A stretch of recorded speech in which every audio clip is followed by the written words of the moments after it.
कहते हैं कि एक बार यमराज कहते नीचे आए और उनके हाथ में एक हमेशा डायरी होती है कि किस किस आत्मा को लेकर जाना है। तो धरती पर आए और घूम रहे थे, तो उनको बहुत प्यास लगी, तो उन्होंने देखा कि कहाँ पानी मिलता है। तो एक जगह गए, एक युवा था, उनसे पानी मांगा तो पानी उसने दिया। यमराज बहुत खुश हुए। उन्होंने कहा कि मैं आपसे बहुत खुश हूँ, मैं यमराज हूँ और मेरे हाथ में ये डायरी है।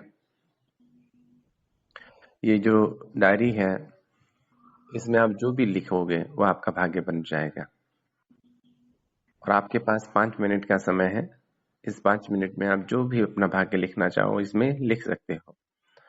तो यमराज डायरी पेन उसके हाथ में दे देता है, उस व्यक्ति के हाथ में।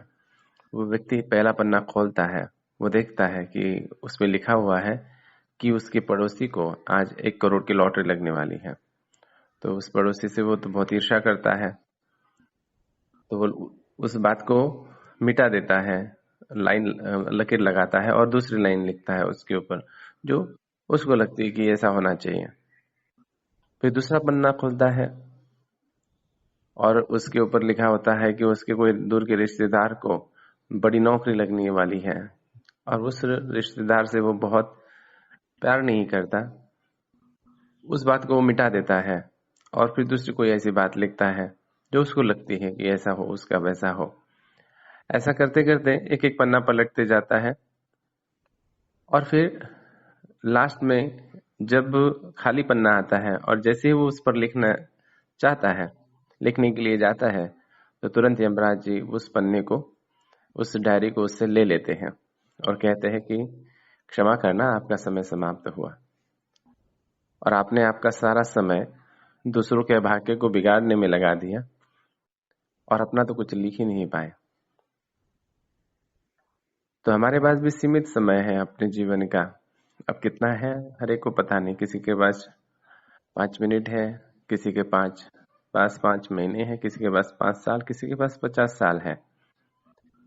सो ये जो समय हमें मिला है, ये समय औरों के दोषों को देखने में, औरों के कर्मों को देखने में अगर हम व्यतीत करते हैं और उसके ही उनके ही बारे में सोचने में व्यतीत करते हैं कि इन आत्माओं ने ऐसा नहीं करना चाहिए, ये तो बहुत समझदार है, ये तो बहुत होशियार है, ये तो हमसे बड़े हैं, ये तो हमसे ज्ञानी है, ये तो हमसे धनवान है, ये तो हमसे हर बात में बड़े हैं, तो इन आत्माओं ने ऐसा नहीं करना चाहिए, इन्होंने ऐसा नहीं बोलना चाहिए, इन्होंने ऐसा नहीं करना चाहिए, इन्होंने ऐसे नहीं देखना चाहिए।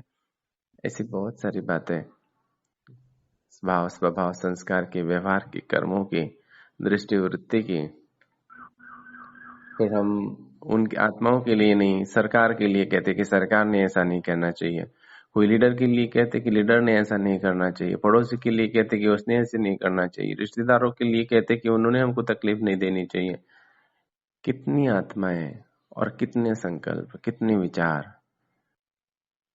और कितना व्यर्थ चलता है कि उन्होंने क्या नहीं करना चाहिए उसके लिए।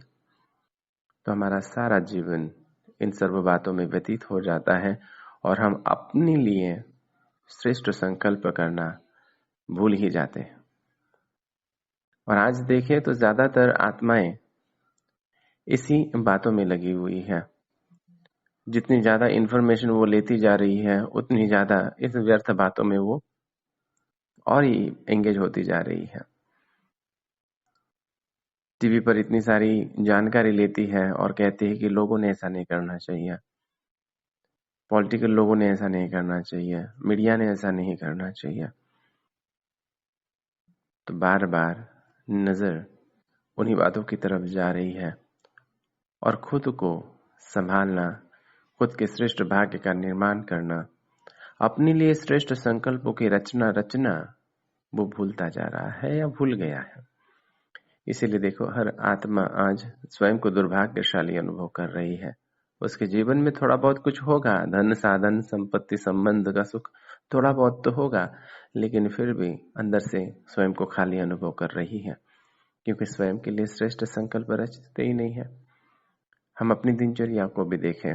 एक दिन अगर हमें मिला है, अगर बाबा ने अगर ये एक दिन दिया है और हमारे हाथ में डायरी दी है कि बच्चे इस पर अपना भाग्य लिखो, जो भी लिखोगे वो सत्य होगा, वो प्रत्यक्ष होगा। आज के दिन में मैंने अपने लिए कितने श्रेष्ठ विचार किए।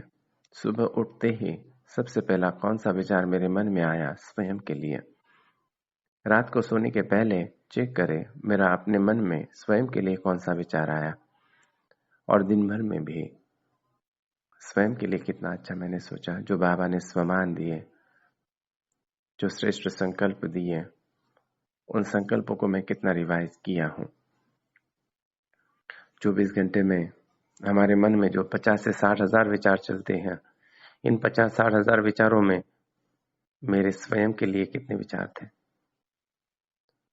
देखा जाए तो वो डायरी अगर खुद रात को पढ़ें तो समझ में आएगा कि मैंने अपने लिए कितने और औरों के लिए कितने संकल्प क्रिएट किए। उस डायरी को किन शब्दों से मैंने भरा हुआ है। तो रात को सो रहे हैं मतलब एक प्रकार से संसार से तो निवृत्त ही हो रहे हैं ना, तो अंतमति सुगति होती है। तो रात को सोते वक्त में दिनचर्या की जो सारी बातें, जिन संकल्पों में मैंने अपने आप को व्यतीत किया होगा अगले दिन, वही तो मेरी शुरुआत होगी। इसी प्रकार से इस संसार में, इस कलयुग में, इस पुरुषोत्तम संगम युग पर, इस अंतिम समय पर जो समय मुझे मिला है, ये पुरुषोत्तम संगम युग का ये बहुमूल्य समय, पद्मापदम भाग्यशाली बनने का समय मुझे मिला है। इस समय को मैं किन बातों में व्यतीत कर रहा हूं। मेरे निमित्त ने ऐसे नहीं करना चाहिए, उस बहन ने, उस भाई ने ऐसे नहीं करना चाहिए। ये तो उतना समझदार है, उतनी समझदार है। अगर इसमें ही मेरा समय जा रहा है तो पुरुषोत्तम संगम युग का ये सर्वश्रेष्ठ समय, पद्मापदम भाग्यशाली बनने का समय किन बातों में जा रहा है। तो भविष्य का निर्माण क्या हो रहा है। विश्व निर्माता मैं आत्मा स्वयं के भाग्य को कैसा निर्माण कर रहा हूं। जो स्वयं के भाग्य का निर्माण नहीं कर पाया, वो विश्व के भाग्य का निर्माण क्या कर पाएगा। इसलिए मुझे स्वयं की तरफ ध्यान देना है। हर पल का, हर समय का सदुपयोग करना है, और हर पल, हर क्षण ध्यान रखना है कि मेरा एक एक संकल्प श्रेष्ठ ते श्रेष्ठ हो। साधारण भी नहीं, व्यर्थ की बात तो दूर है, साधारण भी नहीं, श्रेष्ठ ते श्रेष्ठ हो। स्वयं के लिए, औरों के लिए, ड्रामा के लिए, जीवन की हर परिस्थिति के लिए, अपने भूतकाल के लिए, अपने भविष्य के लिए, प्यारे बाबा के लिए। तो ऐसी आत्मा स्वयं के भाग्य का भी श्रेष्ठ निर्माण कर सकती हैं, और ऐसी आत्मा के हाथों में ही बाबा संसार का नव निर्माण करने की जिम्मेवारी देती। अच्छा जी, ओम शांति।